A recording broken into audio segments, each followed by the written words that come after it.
आज सुबह करीबन 9 बजे आरिफ भाई साहब को पहला फ़ोन आया, जो उन्होंने मुझे भी इतला दी कि रेड हिल्स डिवीज़न अमीन टावर के सामने आग एक अपार्टमेंट में लग चुकी है। हम लोग फौरी तौर पे यहाँ पे पहुँचे। आग बड़ी काफ़ी तौर पे शिद्दत से बढ़ चुकी थी। फायर ब्रिगेड को तलब किया गया। फायर ब्रिगेड ने करीबन 1 घंटा लगा और आग को कंट्रोल कराने के लिए। उसके बाद पूरे मुकामी लोगों ने ऊपर चढ़कर लोगों को निकाला। हमने जो देखा करीबन 10 से ज़ायद लोग हैं जो इसमें इंतकाल कर चुके हैं। एक हमारे करीबी आज़म भाई, उनकी तमाम फैमिली, उनकी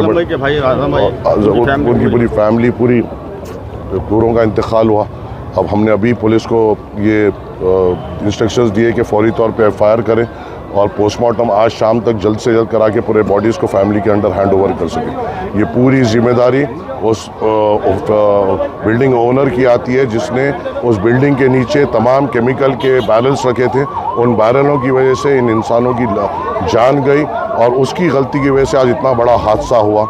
हम इंशाल्लाह हमें इसके ऊपर सख्त से सख्त कार्रवाई का मुतालबा भी करेंगे और इसको फॉलोअप भी करेंगे। और पहला हमारा प्रेफरेंस ये है कि पोस्टमार्टम हो जल्दी बॉडियों का और तमाम अफराज ख़ानदान को वो बॉडीज़ दिलाई जाए ताकि वो जल्द से जल्द उनकी तदफीन कर सकें। हमने जो देखा है अब उस्मानिया में कॉन्टेक्ट, यहाँ पे कोई भी सिर्फ सब लोग हम लाश उठाने में लगे हुए थे।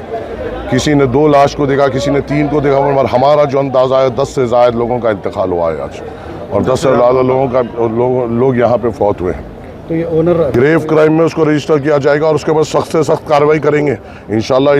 ये पूरे मौतों की जिम्मेदारी उस पर उसकी लापरवाही की वजह से हुआ है और सख्त से सख्त उसके ऊपर कार्रवाई करेंगे और सख्त से सख्त सज़ा दिलाने की पुरजोर इन्वेस्टिगेशन कर रही है। क्योंकि करीबन 9 बजे ये आग स्टार्ट हुई। देखने वालों ने ये देखा कि बाहर कार से निकलते जो भी है वो पूरा इन्वेस्टिगेशन चल रहा है और उसके बाद आग नीचे हुई। फिर वो बैरल्स ब्लास्ट हुए। जो आई विटनेसेस ने हमको बुलाया कि जैसा आग बढ़ने लगी जो नीचे के बैरल्स थे वो ब्लास्ट हुए और ब्लास्ट होने के बाद आग बड़ी शिद्दत से फैली और तकरीबन जो 3rd फ्लोर के जो लोग थे मेरे हिसाब से वहाँ तो हमने अपनी आंखों से जो देखा वहाँ पे आग से ज़्यादा वो लोग धुएं से मेरे हिसाब से दम घुट के मरने की वजह से मौत हुई है।